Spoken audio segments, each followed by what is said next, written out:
नमस्ते। भारत का संविधान सिर्फ एक कानून की किताब नहीं है, बल्कि ये हमारे पूरे देश का ब्लूप्रिंट है। तो चलिए आज इसी ब्लूप्रिंट की हर एक परत को खोलकर देखते हैं। देखिए, संविधान में सैकड़ों आर्टिकल्स हैं। अब सुनने में तो ये बहुत मुश्किल लगता है ना? पर असल में अगर हम इसे एक लॉजिकल स्ट्रक्चर में देखें तो इसे समझना बहुत आसान हो जाएगा।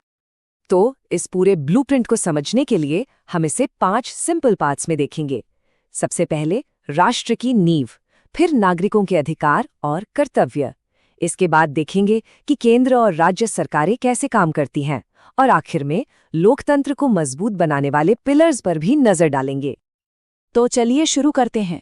देखिए, किसी भी बड़ी इमारत की तरह एक देश को भी एक मजबूत बुनियाद की जरूरत होती है, और हमारे संविधान की ये बुनियाद इसके शुरुआती आर्टिकल्स में ही रखी गई है, जो ये बताते हैं कि भाई भारत क्या है और यहाँ का नागरिक कौन है। तो सबसे पहले आता है आर्टिकल 1। ये भारत को राज्यों का संघ यानी यूनियन ऑफ स्टेट्स कहता है। अब इसका मतलब क्या है? इसका सीधा सा मतलब ये है कि हमारे राज्य देश से कभी अलग नहीं हो सकते। यही चीज भारत की एकता और अखंडता को पक्का करती है। ठीक है, तो देश की परिभाषा तो तय हो गई, लेकिन अब अगला बड़ा सवाल ये था कि इस देश का नागरिक कौन होगा। बस इसी सवाल का जवाब देते हैं आर्टिकल 5 से लेकर 11, जो सिटीजनशिप यानी नागरिकता के नियम तय करते हैं। अब जब देश की बुनियाद और नागरिकता की बात हो गई, तो इसी बुनियाद पर संविधान ने अपने नागरिकों को कुछ बहुत ही जरूरी वादे किए हैं, और ये वादे हैं हमारे अधिकार और कर्तव्य। और इन वादों के केंद्र में हैं हमारे मौलिक अधिकार यानी फंडामेंटल राइट्स। एक बात साफ समझ लीजिए, ये सिर्फ कागज पर लिखे कुछ शब्द नहीं हैं, नहीं, ये वो गारंटी हैं जिन्हें लागू करवाने के लिए कोई भी नागरिक सीधे कोर्ट जा सकता है।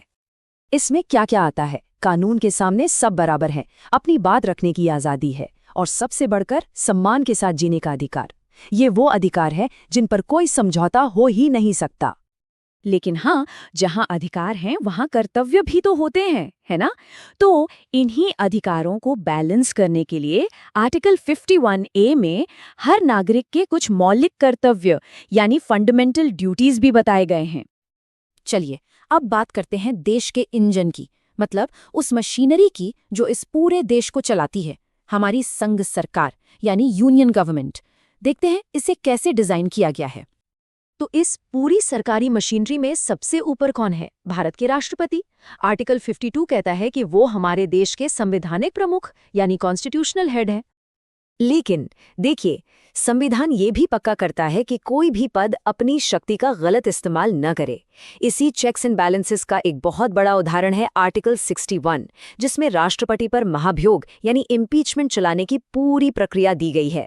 ये प्रक्रिया संसद के किसी भी सदन में शुरू हो सकती है, लेकिन इसे पास करना आसान नहीं है। दोनों सदनों में 2/3 बहुमत की जरूरत होती है। अब आते हैं कानून बनाने वालों पर। देश के लिए कानून बनाने की जिम्मेदारी है संसद की यानी पार्लियामेंट की, और जैसा कि हम जानते हैं इसके 2 सदन हैं, एक लोकसभा जहां सीधे जनता के चुने हुए प्रतिनिधि होते हैं, और दूसरी राज्यसभा जो राज्यों का प्रतिनिधित्व करती है।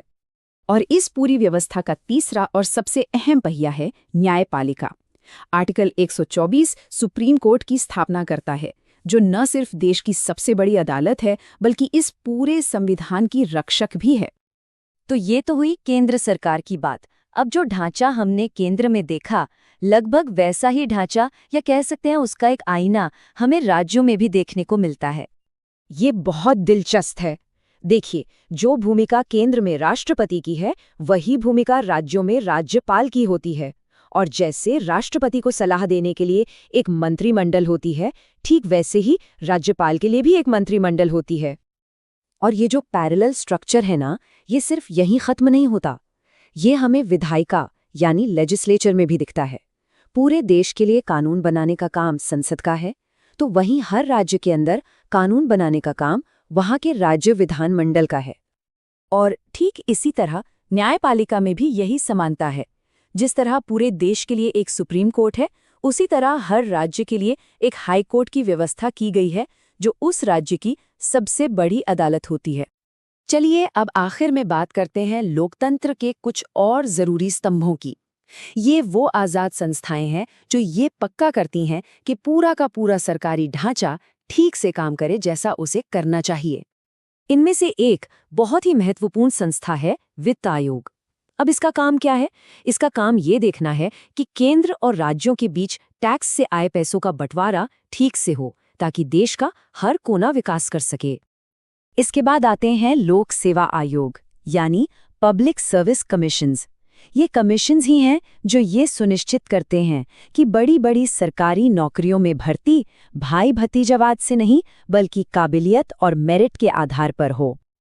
और फिर वो संस्था जो शायद हमारे लोकतंत्र की रीढ़ है, निर्वाचन आयोग यानी इलेक्शन कमीशन।